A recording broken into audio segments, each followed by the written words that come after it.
Bonjour, je suis Sylvie Caillebotte, je suis la directrice de l'agence comptable du Grand Port Maritime de Marseille.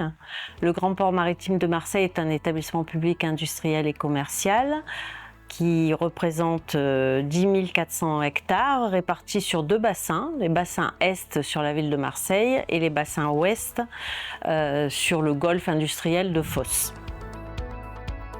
En 2024, avec 70 millions et demi de fret manutentionné, 224 millions de chiffre d'affaires et près de 100 millions d'investissements, le port de Marseille-Fos se place comme un acteur indispensable et indissociable du paysage économique industriel français, favorisant l'emploi de la région. Alors, dans un établissement public comme le GPMM, l'agence comptable est le maillon indispensable à la fiabilisation des comptes de l'organisme. Il constitue la déclinaison comptable et financière des opérations qui sont menées par l'ordonnateur. Cette transversalité est désormais parfaitement identifié par les textes qui régissent les établissements publics, et notamment le décret de 2012 sur la gestion budgétaire et comptable publique qui régit les établissements publics nationaux et qui met en avant l'indispensable contrôle interne et maîtrise des risques financiers.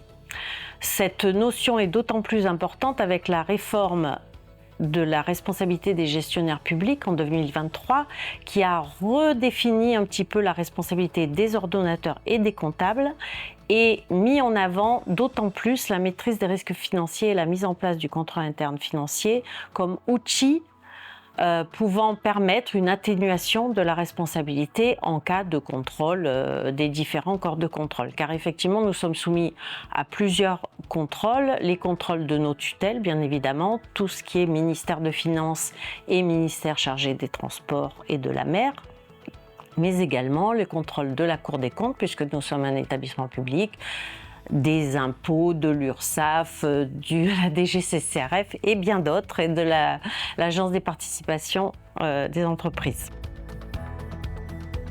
Alors, la démarche du contrôle interne, c'est une démarche plus globale de maîtrise des risques financiers.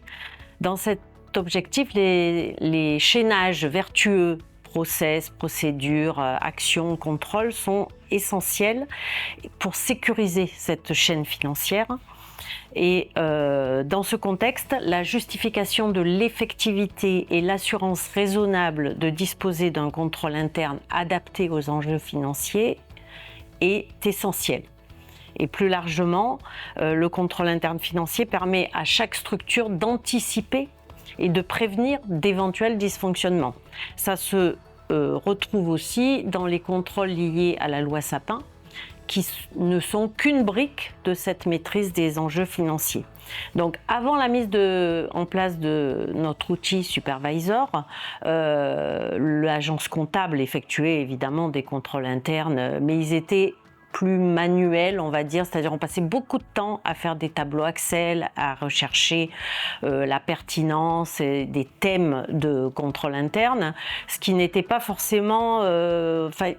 il nous semblait qu'il y avait un risque de manque de pertinence ou plus exactement de passer à côté de quelque chose. D'où l'intérêt que nous avions à industrialiser en quelque sorte le contrôle interne grâce à l'intelligence artificielle, d'autant que nos contrôleurs, qu'il s'agisse de la Cour des comptes, de nos commissaires aux comptes, utilisent déjà ces outils. Donc, ce qui nous permettait aussi d'être mieux préparés aux éventuels contrôles, voire de mieux comprendre certains contrôles qui nous étaient demandés, d'où le besoin d'avoir accès à un outil qui nous permettait d'accélérer et en tout cas d'avoir un contrôle un peu plus exhaustif et un peu plus professionnel que celui dont nous disposions jusqu'ici.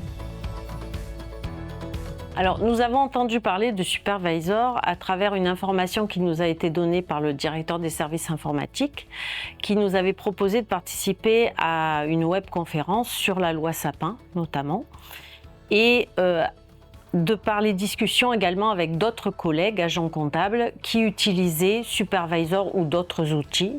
Et comme je le disais précédemment, nos corps de contrôle utilisent déjà l'intelligence artificielle pour leur contrôle interne. Donc, dans le cadre des procédures inhérentes à la commande publique, nous avons pris contact avec plusieurs marques, si j'ose dire, de logiciels dans ce domaine, et nous avons étudié chacun d'entre eux et nous avons retenu Supervisor parce qu'il nous semblait être plus complet que les autres qui nous avaient été proposés et surtout parce que leur méthode de plug and play nous permettait d'adapter exactement nos contrôles aux besoins plutôt que de prendre un outil clé en main qui peut-être n'aurait pas forcément correspondu à ce que nous attendions sur le sujet. Au niveau de la sécurité informatique, la DSI a été favorable à la mise en place de cet outil parce que il est en mode SaaS et donc ça a apporté toutes les sécurités nécessaires pour ne pas mettre en péril la sécurité des outils du Grand Port Maritime. Donc l'édition qui sort de l'outil Supervisor aujourd'hui. On a à peu près 30 contrôles aujourd'hui qui sont dans l'outil et que nous utilisons.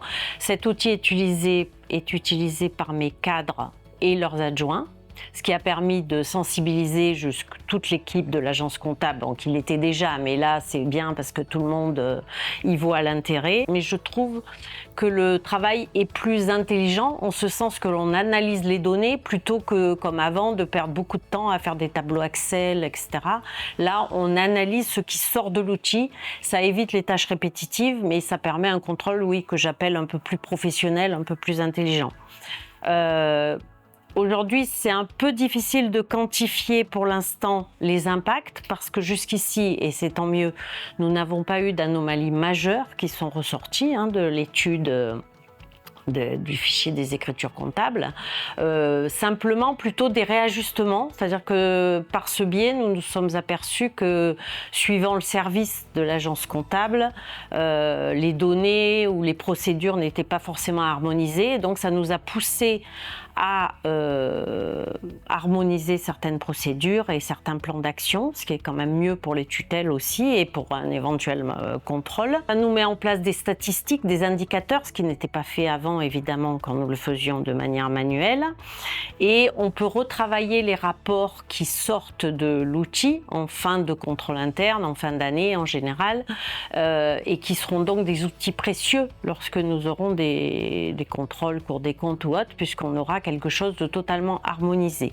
Ça a permis une évolution, une harmonisation des procédures, voire un progrès sur les plans de contrôle et autres.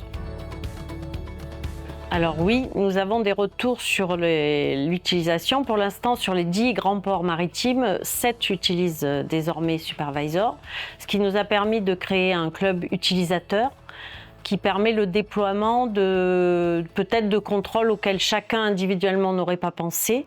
Donc ça nous permet de déployer quelque chose qui correspond parfaitement aux besoins des ports.